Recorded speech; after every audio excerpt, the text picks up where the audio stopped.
Esses dias surgiu ali no meu Facebook uma discussão muito interessante. Alguém escreveu o seguinte, quer ver? Hoje o professor de Sociologia deu aula inicial sobre Marx. Parecia que ele estava falando do Batman. É um filósofo, economista, estudioso, autoridade, brilhante e mais a meia hora de títulos. Falou do marxismo como se fosse a maior ideologia jamais desenvolvida e terminou com a velha máxima do deturparam Marx. Então, bom, são centenas de pessoas que me escrevem essa coisa. Porém, perguntam, o que eu devo fazer? Eu digo, escuta, faz 20 anos que eu estou escrevendo artigos, dando a vocês todos os elementos para desmascarar esse tipo de professor. Você vai lá no meu site www.olavodecarvalho.org e simplesmente clica a palavra Marx no aparelho de busca. Você vai ver um montão de coisa que apareceu. Você lê tudo isso, meu filho, você vai estar 1000 vezes mais equipado. Só de você ler esses meus artigos, você vai estar muito mais equipado do que esses professorzinhos de merda, tá entendendo? E eu considero assim que é obrigação do estudante sério desmascarar essas pessoas em público. Não é assim divergir respeitosamente. Né? Quando, por exemplo, o cara fala o negócio do eles deturparam o pensamento de Marx. Eu digo, professor, o senhor sabe quantos já disseram isso antes do senhor? Olha, Stalin subiu ao poder dizendo isso, que o Trotsky estava deturpando Marx, e que ele é que tinha um marxismo verdadeiro. Daí pegou, fez um marxismo muito pior do que o do Trotsky. Daí veio, né, o Mao Tse-tung e disse, não, esses caras são todos revisionistas, eles deturparam Marx, nós é que vamos fazer o marxismo verdadeiro. E daí, como na União Soviética eles tinham matado 40 milhões de pessoas, ele matou 70. Né? Então, cada vez que o sujeito diz deturparam Marx, eu digo, opa, o negócio é para ficar com medo. Agora, só que esse idiota do professor não sabe disso. Ele pensa, quando ele diz deturparam Marx, as pessoas vão entender assim, que toda esta violência foi uma deturpação, que Marx, na verdade, é um anjo de caridade. Então, sabe o que você faz, ô menino? Você pega aqueles trechos que eu mesmo citei, você procura no meu site, em que Karl Marx diz abertamente que para o advento do socialismo será preciso exterminar povos e nações inteiras. Ele diz isso com todas as letras.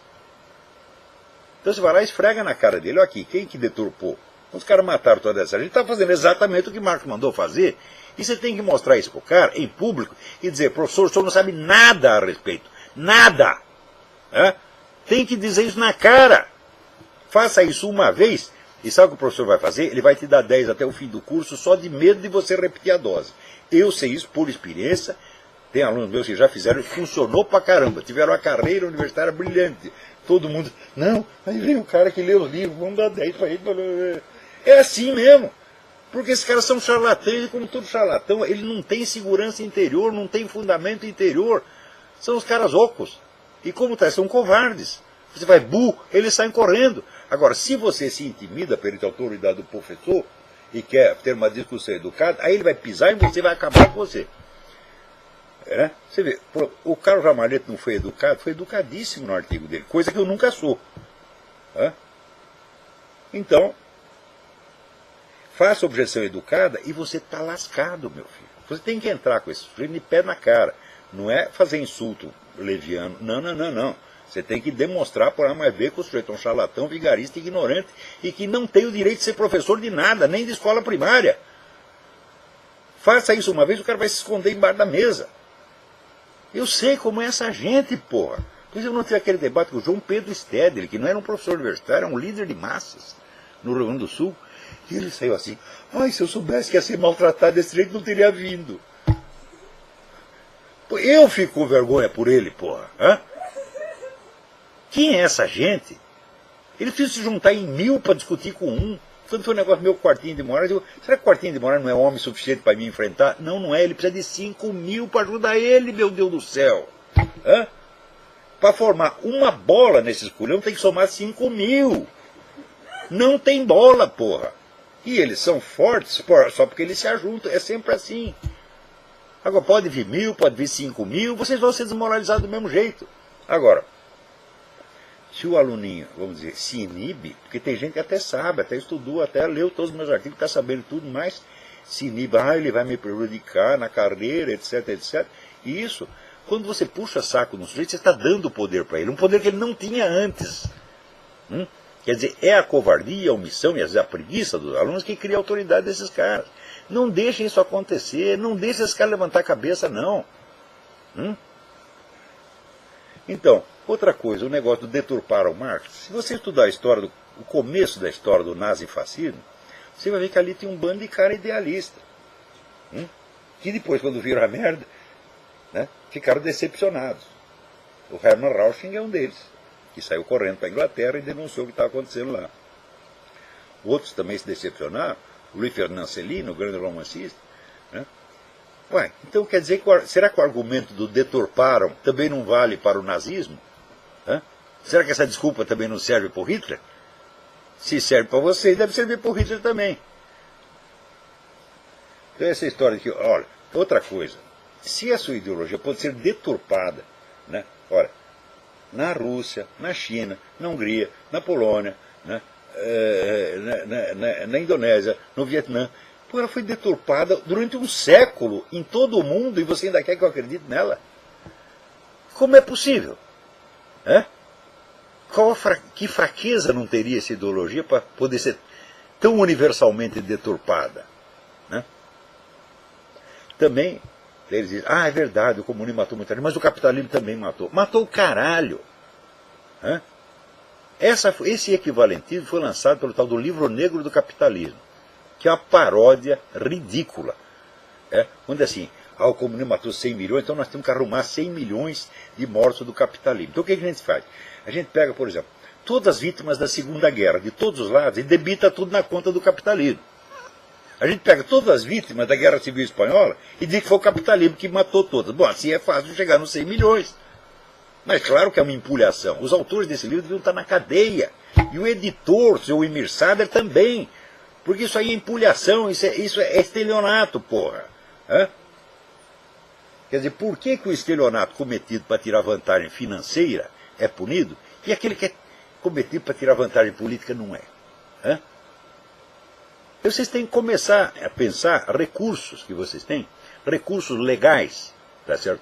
Para obrigar esses caras a agir de maneira honesta, já que eles não têm consciência própria, então seja você a consciência deles. Fala, tu trata de se comportar, senão eu vou atrás de você. Você vê, as pessoas, por exemplo, elas têm medo de ser mencionadas nesse programa. Tanto que, você vê, discutir comigo, eles discutem comigo, se ferra. Eu quero falar, vão falar mal de mim lá longe, que nem esse o Dugin. Dugin levou uma surra monumental no debate, saiu nem de 4, ele saiu se arrastando que nem cobra, porra. Ele não tinha mais o que falar. Daí o que fez? Foi lá na USP fazer fofoca. Daí ele disse uma frase, esse Olavo de Carvalho, ele não pertence ao Dasein brasileiro. Daí todo mundo... A frase não faz nenhum sentido. O Dasein é a condição do ser humano, segundo Heidegger. E a condição do ser humano significa estar jogado num planeta sem saber o que está fazendo aí. Eu digo, mas esta é exatamente a minha condição no Brasil. Eu fui jogado lá, eu já falei 1000 vezes, eu sou um pobre espermatozoide português que foi jogado no transoceânico e fui para lá. Então isso é exatamente o Dasein. Quer dizer, qualquer sujeito que tenha nascido no Brasil faz parte do Dasein brasileiro. Quem não faz é o seu... Como eles não sabem o que é Dasein, e eles dizem, se ele diz que o Olavo não faz parte, é porque deve ser coisa boa. Então, Agora, esse bosta desse Dugin vai lá, fala mal de mim pelas costas. Por que não aproveitou para falar o que tinha que falar durante o debate? Porque não tinha mais nada o que falar. Porque ele é um cara que leu muito, ele é muito erudito. Tá certo? Mas é erudição totalmente desconjuntada e ele faz conexões que são puramente analógicas, simbólicas, achando que são coisas factuais reais. A mistura de René Guénon com Karl Marx só pode dar nisso, porra. Ele precisa... É curioso, esse pessoal é tão duro que lá pelas tantas, na conferência dele na USP, ele citou o Alain de Benoist. Alain de Benoist é o líder da direita mais extremista que tem na França, É direita extremista, evolucionista, racista, declaradamente racista, tá certo? Acha mesmo que esses inferiores têm que ser liquidados. Ele vai lá, cita o Alain de Benoist, como ninguém sabe o que é. Ora, porra! Né? Agora, na cabeça do Dugin, né, é mistura assim, Alain de Benoist, com Karl Marx, com René Guénon, né, com aqueles nacionalistas.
Não entendendo nada do que eles estão fazendo. Mas o estereótipo do imperialismo americano tem que valer. Sim, existe imperialismo, sim. Só que não tem nada a ver com o americano e não é para beneficiar a nação americana, para beneficiar grupos globalistas que hoje estão fazendo tudo o que pode para quebrar a soberania dos Estados Unidos, como fazem o possível para quebrar a soberania dos outros estados. Então, curioso, até no meio marxista, até o Antônio Negri entendeu isso, porra. Hã? Mas o pessoal lá vai ler os livros do Antônio Negri, é muito difícil, porra. Hã? Então, eu acho o Antônio Negri o cara mais inteligente que tem na esquerda. É uma mente disforme completamente, mas alguma coisa da realidade ele vê. Então, quando ele lançou o livro Império, o livro dele, Império, soltava uma teoria do Império que eu tinha apresentado 5 anos antes no Jardim das Aflições. Não que ele tenha me plagiado, ele não leu o Jardim das Aflições, mas o cérebro do mais inteligente dos marxistas funciona com algum atraso em relação ao meu. Então ele soltou a mesma teoria, ele disse, descobri. Né? Então, olha, esse negócio de você soltar a mesma teoria com atraso já me aconteceu e foi até pior. Isso, mas você deve confessar. Quando eu inventei a teoria do conhecimento por presença, eu achei que eu era um gênio. Daí depois eu descobri que a mesma teoria tinha sido publicada por um filósofo árabe no século XI. Né? Então, é um vexame maior que o do Antônio Negri. Só que é o seguinte, eu confesso que ele não. Agora, você vê como essa gente é falsa. Aqui, no programa do Partido Democrata, eles tinham tirado a palavra Deus. E também tiraram a menção a Jerusalém como capital de Israel, porque eles não querem desagradar os palestinos. Bom, daí deu um bafafá, todo mundo começou a jogar tomate, no dia seguinte o que aconteceu? Deus voltou e Jerusalém voltou. O Fernando Henrique é a mesma coisa. Numa das candidaturas dele a governador, entrevistaram na televisão, perguntaram, o senhor acredita em Deus? Ele falou, não, perdeu a eleição. Na eleição seguinte ele tinha se transformado em um crente, já estava de joelhos, né, confessando, comungando, Nossa Senhora, Virgem Maria. É assim, político é assim, como é que você acredita nessa gente, porra?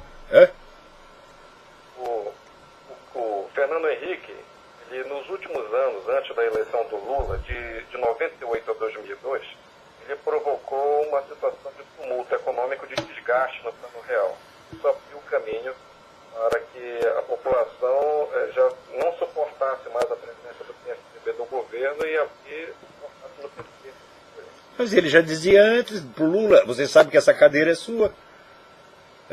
E ele recusou apoio ao próprio candidato deles, é sério, o que ele está fazendo? Está trabalhando pro Lula. Por quê? Porque o Bilderberg mandou trabalhar pro Lula. Falou, agora nós queremos o Lula. Sabe por quê? Porque o Lula faz o seguinte negócio com o Banco Mundial. A gente segue a sua política econômica, restaura a economia do país e vamos dizer que é mérito nosso e não do Banco Mundial. Tá certo? Então, e por outro lado, nós instituímos a política de controle socialista de tudo mais, que não interfere diretamente na economia, e o Banco Mundial está satisfeito. É esse o negócio. Esses elementos do grupo de Bilderberg, eles são sempre usados para caminho para a etapa seguinte, né, do plano deles. Né? Mas sem sombra de dúvida.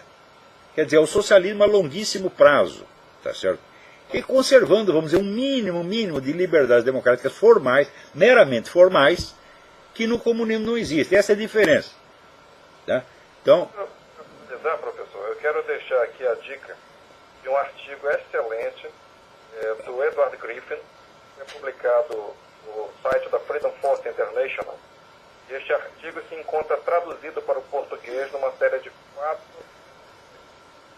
artes, né? O nome do artigo é O Futuro Está Chamando. o futuro está chamando por G.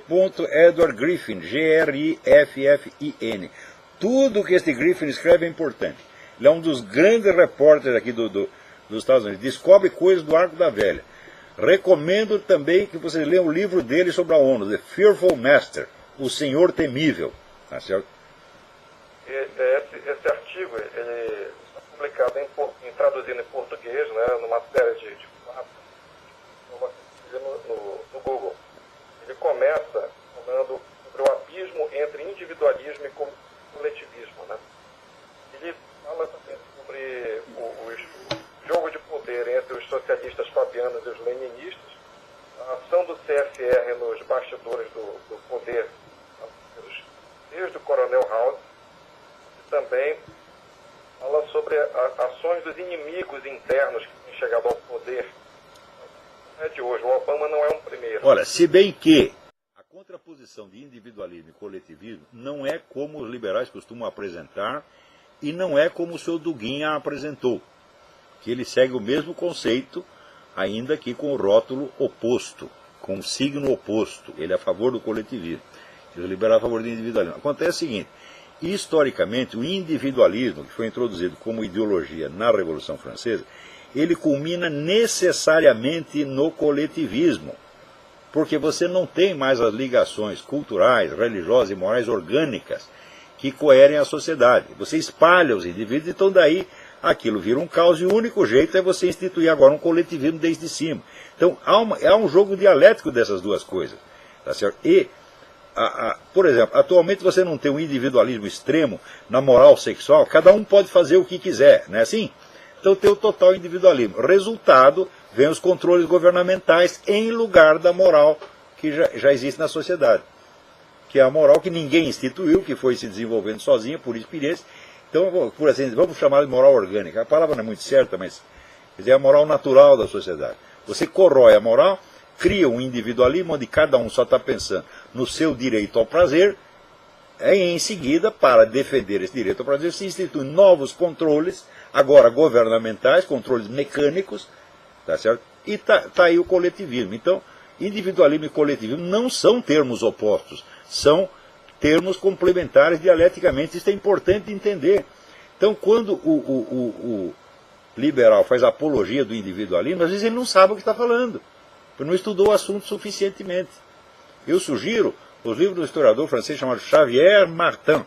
Xavier Martin escreveu vários livros sobre a ideologia da Revolução Francesa, e essa conexão de individualismo e coletivismo, que ele não expressa exatamente com esses termos, fica ali claríssima. Então, toda a ideologia da Revolução Francesa era baseada na noção do indivíduo humano entendido como organismo independente. Quer dizer, cada organismo tem uma vida própria por si mesmo. Tá certo? Ou seja, ele não tem conexões culturais, ele não tem uma herança, né, moral, aliás, nem biológica, ele é uma totalidade em si. E daí, como é que você faz para organizar uma sociedade constituída de individualidades absolutas autônomas? Só pelo regulamento estatal. Então aí vem o coletivismo. Então, preste atenção, individualismo não é um valor que possa ser defendido, é um elemento puramente ideológico, que culmina na sua ideologia complementar, o coletivismo. Então, olha, nesses negócios, gente, a ignorância medra e abunda, tá entendendo? Gente que nunca estudou merda nenhuma. Por exemplo, a pessoa fala, o que eu vou responder ao professor comunista? Eu digo, olha aqui, na minha biblioteca tem 1000 livros sobre o comunismo. Contei a semana, mais de 1000. Foi o que sobrou. Depois de eu vender muitos livros das minhas viagens, mudanças, só tem 1000 aqui. E desses 1000, eu li pelo menos uns 600 e os outros uso como consulta.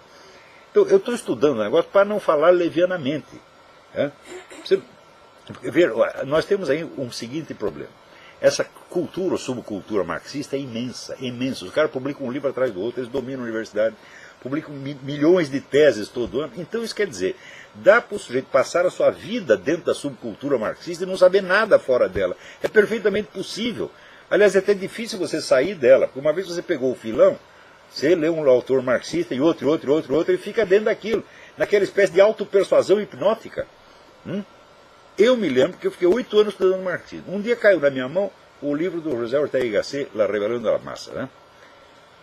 E o autor era flagrantemente anticomunista, e eu li aquilo e perguntava assim, meu Deus, como é possível um anticomunista ser tão inteligente? Porque eu acreditava que os marxistas tinham o monopólio da inteligência. Por que eu acreditava isso? Porque eu só lia livro marxista. E eles me pareciam o suprassumo da inteligência. Daí, eu falei, peraí, é melhor ler outras coisas. Daí comecei, né? Eu procurei outros autores conservadores, liberais, etc, e li até mais disso do que tinha lido o marxismo. Daí eu vi a miséria intelectual marxista, que é uma espécie de autofagia. Eles se comem uns aos outros, aquilo é uma suruba intelectual permanente, está entendendo? É troca de casais de intelectual. É só isso. E quando você sai daquele universo e procura ver a coisa um pouquinho mais ampla, diz, meu Deus do céu! Esses marxistas são intelectualmente uns micos, eles não são nada. Isso aqui é nada. Né? Se você, eu imagino, por exemplo, você pegar, sei lá, Hobsbawm. Pegamos o Hobsbawm, né? Falamos, agora, Hobsbawm, eu vou montar aqui uma discussão entre você e um cara qualquer anti-marxista, um cara da escola tradicionalista, supondo o Titus Burckhardt. Né? Ora, eu vi a discussão entre um tradicionalista, que é o Rama Coomaraswamy, e o padre Gutierrez, homem da Teologia da Libertação. Eu vi isso no Peru.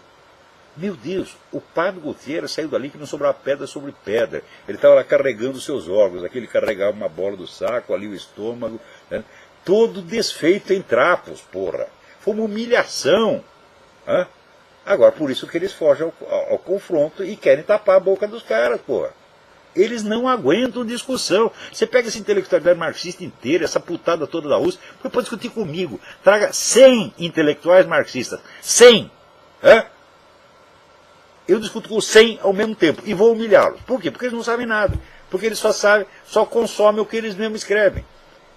E como a bibliografia marxista é enorme, você imagina, por exemplo, só o que foi publicado pela União Soviética, a editora estatal soviética. Foi a maior editora do mundo de todos os tempos, sem contar aquilo que as edições que ela financiava fora da União Soviética, com outras marcas, que você não sabe que é editora da KGB. Então, mas tem muitas editoras, Edition de Minuit na França e outra, que é pura KGB, porra. Então, editorialmente não há como competir com eles. E os intelectuais marxistas só vivem disso. Eles não aguentam ler uma coisa. A prova da ignorância é o tal do dicionário crítico do pensamento da direita, onde tinha apenas 6 autores de direita. Tá certo? E os principais eles nunca tinham lido. Eles nunca tinham ouvido falar nem do Russell Kirk, meu Deus do céu. Do Roger Scruton, nada. Os principais, eles e eram 140 professores universitários. Então ali dá para traçar aquilo que eu chamo horizonte de consciência da esquerda universitária nacional. O horizonte de consciência é o limite entre o que o cara enxerga e o que ele não enxerga. Então, eles se metiam a falar do pensamento conservador sem saber nada a respeito. E essa ignorância lhes é favorável, porque eles passam essa visão aos aluninhos, os aluninhos acreditam que realmente nada existe fora daquilo. Então, eles são todos o Caio Blinder, né? Tudo blinder, tudo para botar a venda nos olhos, impedir que a pessoa enxergue. E eles mesmos são vítimas disso. Você pega esse Vladimir Safatli, ele é uma pobre vítima de si mesmo, coitado. Né? Como eu disse, o imbecil coletivo é uma coletividade de pessoas de inteligência normal, ou até mesmo superior, que se reúne com a finalidade de imbecilizar-se umas das outras. E tem nisso um sucesso espetacular, porque eles ficam burros mesmo. Você vê a Malena Chauí, na juventude era uma moça de muito talento, além de ser muito bonita na época, agora embagulhou, mas era bonita. Né? Ela ficou ofendidíssima, porque a mulher chamou ela de velha feia. Eu digo, para mim, se me chamar de velho feio, eu digo, você tem toda a razão, você pensa que eu sou quem? Né? O deus Apolo, porra. Mas ela ficou ofendidíssima. Agora, no começo ela não apenas bonita, mas era uma mulher de talento. Só que prostituiu tudo e hoje só fala besteira, fala cada coisa que você fica com dó. Agora, o Safatra ele não esperou nem para envelhecer para ficar gaga, ele já veio do bercinho. Tá? Então,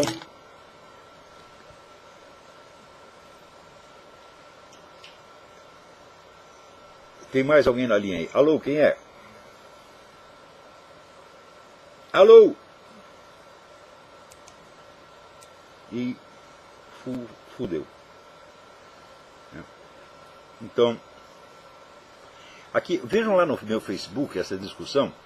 Quem lançou o negócio foi um rapaz chamado Felipe Amaral. Procura lá o verbete Felipe Amaral, tem uns 40 comentários a respeito, e eu fiz várias intervenções ali, né, contando, por exemplo, que, ó, todos esses queixos são vítimas de professores marxistas. Eu nunca fui.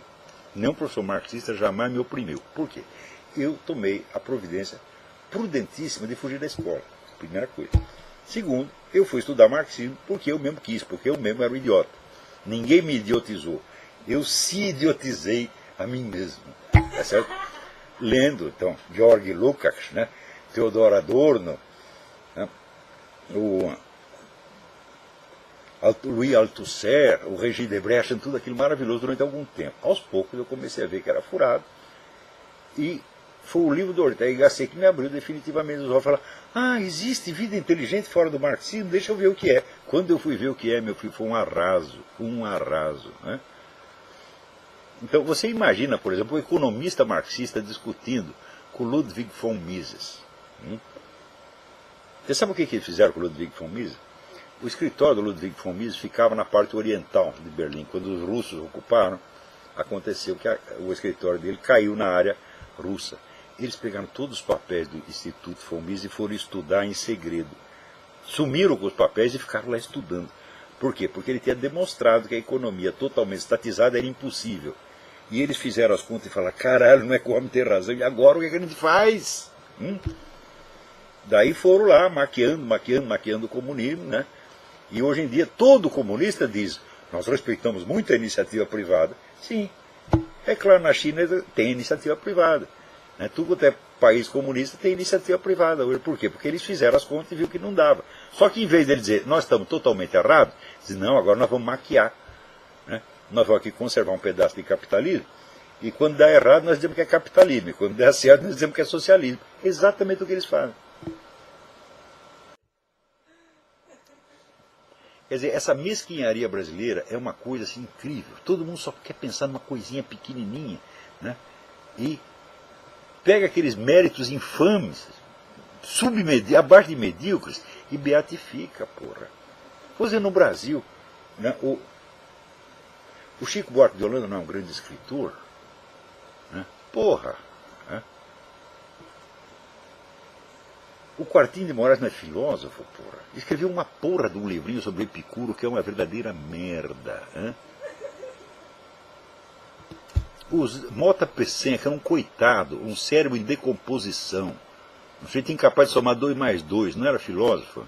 Leiam lá o meu livro Jardim das Aflições, que eu fiquei até com dó do Mota Peçanha. Eu falei, não vou falar mal dele, porque ele está tão fraco, ele está tão... De fato, logo depois ele morreu, porra. Estava fraco até fisicamente. Então,